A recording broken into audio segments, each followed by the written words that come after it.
Previously, we've covered one hindrance to getting organized. In my first video in this series, I mentioned that we will uncover 11 common roadblocks that most of us are familiar with, on some level, that prevent us from taking steps toward a more organized life. Let's look at what's preventing you from getting organized. Part 2. In Part 1, we learned that some people find it hard to organize because they have no definite system in place, no specific home assigned to their belongings. Today, let's talk about the steps for how to get organized and uncover another common obstacle to organization.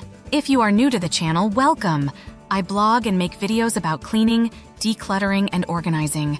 You can find my free printables to help you get organized in the drop-down menu under the printables category over at dmiddleton.com. You can get your printable daily housekeeping routine and cleaning checklists here at the link in this video description. This 15-page printable kit is delivered digitally to your email for you to print and personalize. It includes a daily schedule, calendar pages, and deep cleaning checklists for every room and area of your home. Stay tuned to the very end of this video for more free organizing tips. Now, let's look at Part 2 in the series, 11 Reasons You Fail to Get Organized. What's preventing you from getting organized? Part 2, Hindrance 2, Your space isn't functional. In this situation, you have already assigned a home to your belongings, but it isn't functioning well enough to create successful order to your space. Either it is too inconvenient, too high to reach, too cluttered, too hard to get to. You get the point. It isn't working well, so it isn't being used regularly. I have found that we are often creatures of habit, even when those habits aren't ideal. Such is the situation here. Common complaints you may have are as follows. I can't reach the space to put it away every time I need to. The space where this belongs is already too full and cluttered. The space is inconvenient in another room out of reach. The truth is that no one will continue to put things in their place properly after every use if it's too hard. You have to make the process convenient and simple. The solution is fairly easy. You only store things in areas where you would ordinarily use them. For example, we used to store the ironing board in the laundry room. Why? Because when I grew up, my mom stored hers in the laundry room. However, we need it where there are wrinkled clothes. So I moved it to the closet. Now, it is conveniently located for use every time I need it. Putting it away is easy now. So if this particular obstacle is an issue in your organization, your homework is to think through your space and resolve it. This is one of the most important steps for how to get organized, but many people overlook it. Ask yourself, what isn't working well for you? What items are frequently left out and not stored away? How can you change that? What habits have you created simply because you saw your parents store items in particular ways? Make a list if you need to. Then create a plan of action to fix those issues. If your list of issues to fix is overwhelming, set specific dates to address each one. Schedule it on your calendar.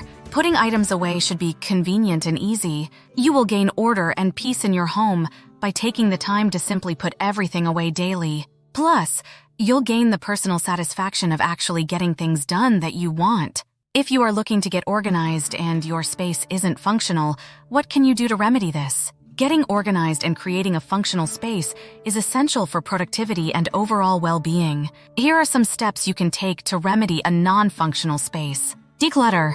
Start by removing unnecessary items from your space. Decluttering can create a clean slate and make it easier to organize. I have a year-long declutter series on my blog that I will link below. Assess your needs. Identify the primary activities you'll be doing in the space. Whether it's working, studying, or hobbies, understanding your needs will help you organize accordingly. Create zones. Divide your space into zones based on the identified activities.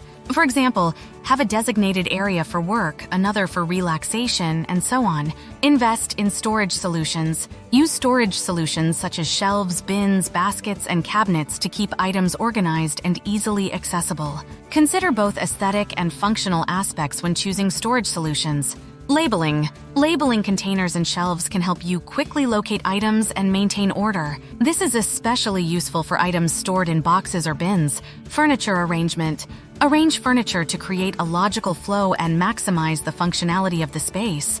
Ensure that furniture doesn't obstruct pathways and that it serves the intended purpose. Use vertical space.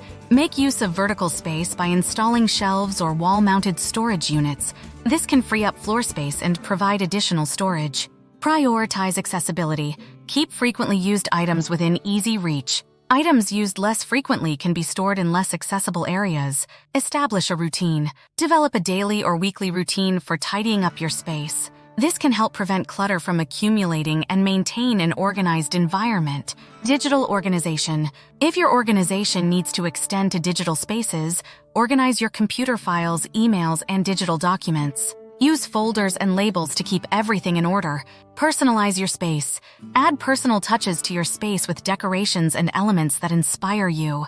However, be mindful not to overcrowd the space with too many items. Regular maintenance. Once you've organized your space, make a habit of regularly maintaining it. Spend a few minutes each day or a dedicated time each week to keep things in order. Putting things back after you use them will help keep the space tidy. Teach others in your household to do the same.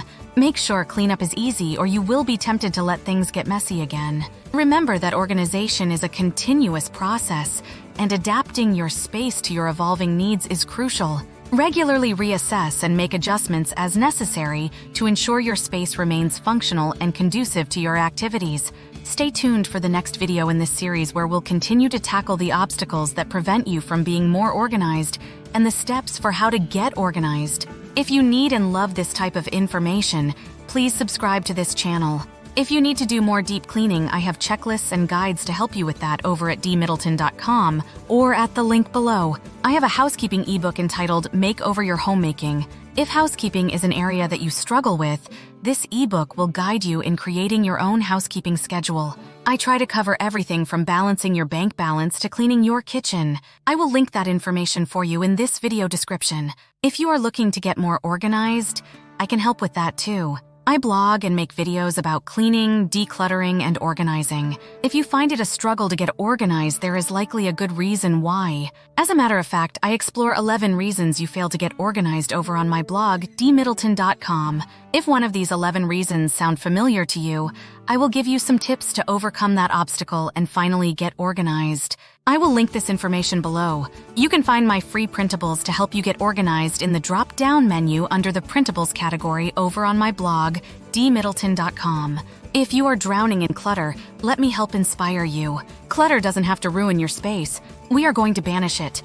I do a year-long thorough declutter series on the blog. In this series, we declutter 30 minutes a day, 5 days a week. If that is something you need to do, join me at the link in this video description. You will receive a daily task and a weekly email. By the time you complete this series, you will have decluttered every room and space in your home. I have declutter lists for each room over at dmiddleton.com. I want to inspire you to create a home for everything and make your housework more manageable and less time-consuming. Once the clutter is gone, you will spend far less time cleaning it. So, don't keep things around that take up your valuable space and time. Declutter it. Check out the links below to get started. Thanks for watching.